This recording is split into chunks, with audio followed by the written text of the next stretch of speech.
నువ్వు ఓడిపోయి నా ప్రేమని గెలిపించావు. నేను ఓడిపోలేదు ప్రియాంక, నా ప్రేమని వదులుకున్నానంతే. నిజమే, నువ్వు కాకుండా వేరే ఎవరు నీ ప్లేస్లో ఉన్నా గౌతమ్ సార్ లాంటి మంచి మనిషిని వదులుకోలేరు. A friend in need is a friend indeed అంటారు కదా. నీ స్వచ్ఛమైన స్నేహానికి ఇంతకన్నా గొప్ప నిదర్శనం ఏం కావాలి? అందుకే మన ఫ్రెండ్షిప్ టైటానిక్ షిప్ లా మధ్యలోనే మునిగిపోకుండా చిరకాలం ఉండాలని దానికి గుర్తుగా ఈ రింగ్స్ తీసుకొచ్చాను. ఏంటివి? Friendship rings. పట్టు, తొడుగుతాను. ఇప్పుడు ఇవన్నీ ఎందుకు ప్రియాంక? ప్లీజ్, నా కోసం కాదనుకు. ప్లీజ్ ఝాన్సీ.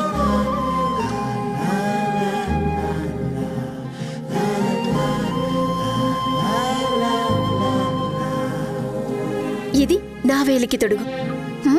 తొడుగు ఝాన్సీ.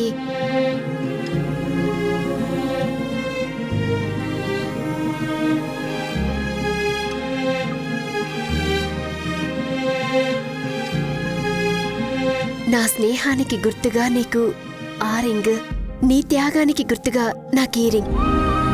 దీన్ని లైఫ్ లాంగ్ జాగ్రత్తగా దాచుకుంటాను. నువ్వు కూడా ఆ రింగ్ ని జాగ్రత్తగా దాచుకోవాలి, ఓకేనా? అలాగే దాచుకుంటాను. కానీ కేవలం ఈ ఉంగరాలు పెట్టుకుంటేనే స్నేహం నిలుస్తుంది అనేదానికి నేను పూర్తిగా వ్యతిరేకం.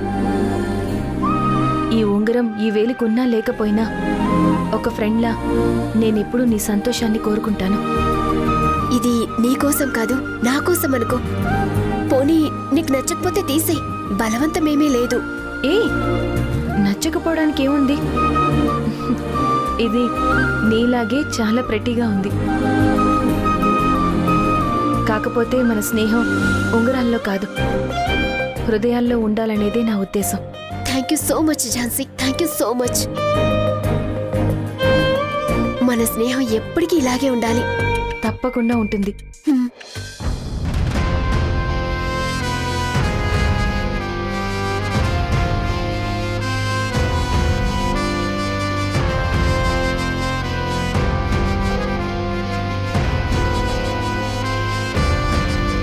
పిల్లలు పేరుకు మాత్రమే వారసులయ్యారు, కానీ మన ప్రేమకేనాడు నోచుకోలేదు.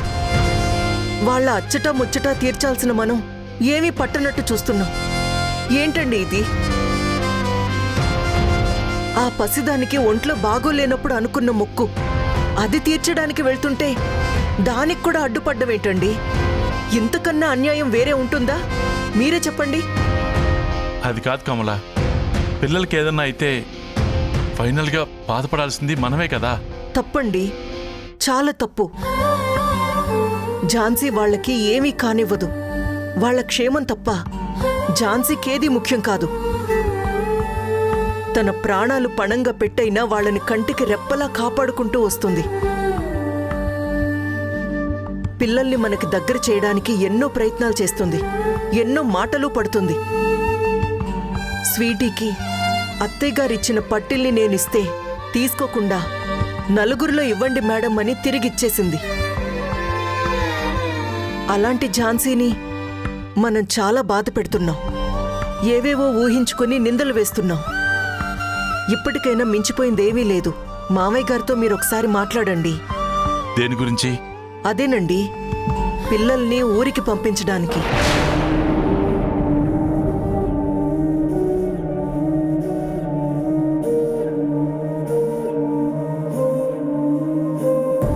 అది కుదరదు కమల. పోనీ మనం వాళ్ళతో వెళ్దామా? కనీసం అదైనా అడగండి. ఎలా వెళ్తాం కమల? నాన్న ఎందుకు పంపిస్తారు? ఆయన నువ్వు ఇందాకే అడిగావు కదా, వద్దన్నారు కదా, మళ్ళీ నన్ను అడగమంటావేంటి? నేనడిగితే వద్దంటున్నారని మిమ్మల్ని అడగమంటున్నాను. నాన్న ఒప్పుకోరు కమల. అదేంటండి, వాళ్ళని వెళ్ళనివ్వక మనము తీసుకెళ్ళక అమ్మ పెట్టదు అడుక్కొనివ్వదు అన్నట్టు ఇదేమైనా భావ్యంగా ఉందా? ఇప్పుడు డిస్కషన్ అంతా నా దగ్గర ఎందుకు పెడుతున్నావు? పిల్లలు ఊరికెళ్తున్నారని తెలియగానే ఎంతో సంతోషపడ్డారండి. ఇప్పుడు వాళ్ళ ఆశలపైన నీళ్లు చల్లినట్టే అవుతుంది. నా మాట విని ఒక్కసారి మావయ్య గారితో మాట్లాడండి. కమలా, నీకింతకు ముందు ఎన్నోసార్లు చెప్పాను. నాన్న ఒకసారి నో చెప్పిన తర్వాత నేను మళ్ళీ ఆ విషయం గురించి మాట్లాడను. ఆయన మాటకి ఎదురు చెప్పలేను.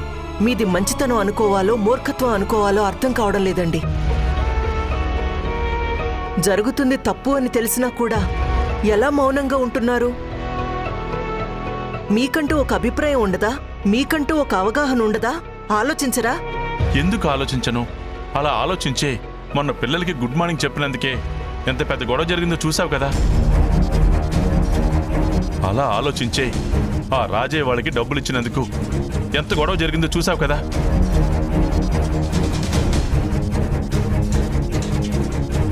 వాళ్ళేదో అపార్థం చేసుకున్నారని. కమలా ప్లీజ్, ఈ మధ్య నాకు అసలే బీపీ పెరిగిపోతుంది. ఇప్పుడే టాబ్లెట్స్ కూడా వేసుకున్నాను. నాతో ఎక్కువసేపు ఆర్గ్యూ చేయొద్దు. నీకు నా నిర్ణయాలు నచ్చకపోతే కనీసం వచ్చే జన్మలోనైనా నీ మాట వినే భర్త రావాలని కోరుకో. అది కాదండి, మీరు ఏమండి?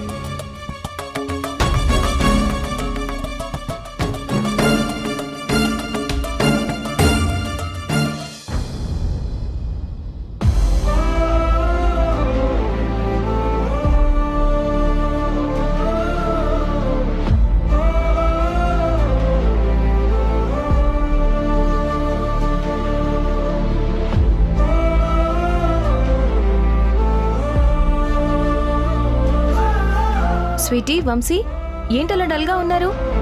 ఎగ్జామ్స్లో మార్క్స్ ఏమైనా తగ్గాయా? స్కూల్లో టీచర్స్ ఏమైనా పనిష్మెంట్ ఇచ్చారా?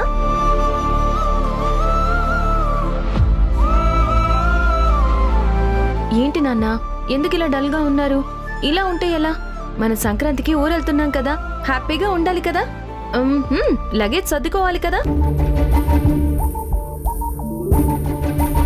స్వీటీ, వంశీ, మీ బట్టలు అవి సర్దుకోండి.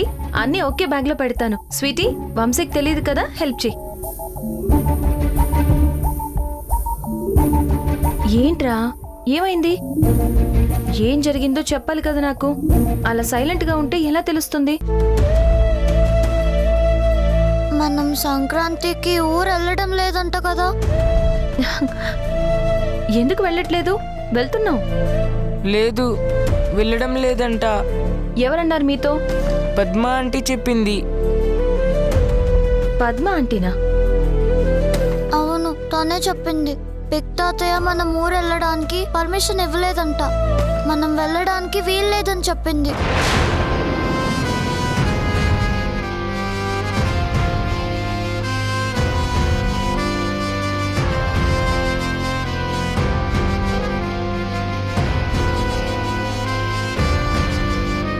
మావయ్య, తీసుకోండి.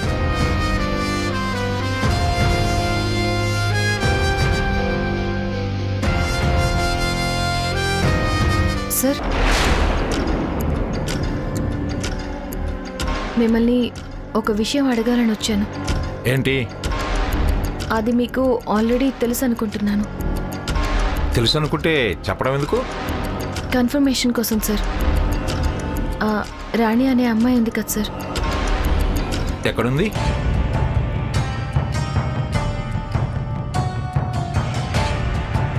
అబ్బా, అర్జెంటుగా మా నాన్నని జబర్దస్త్కి పంపించాలి.